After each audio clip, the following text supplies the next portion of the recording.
Halo, selamat pagi semua. Lama tak jumpa. Alright, semua sihat? Okay, cun. Hari ni saja nak update lah.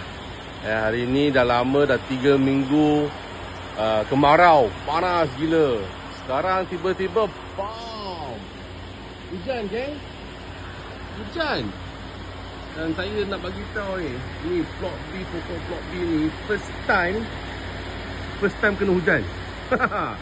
Dah 3 minggu. Pokok pun dah 27 hari selepas tanam. Sekarang ni first time kena hujan guys. Harap-haraplah boleh dapat give them vitality, bagi dia sihat sikit, bagi air hujan sikit, cuci daun ke apa ke. So inilah keadaan kebun kita masa hujan.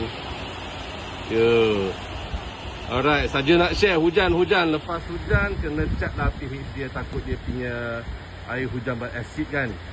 So lepas hujan kena check pH. Dan kalau ada apa pH turun, kita letak dolo air. Nanti kita share lah masa kita check pH tu. Alright, so itu saja guys. Saja nak kongsi lah, excited sangat. Excited sangat hujan. Dah 3 minggu dah tak nampak hujan ni. Panas, memang panas terik. Dah 3 minggu. Alright, ciao.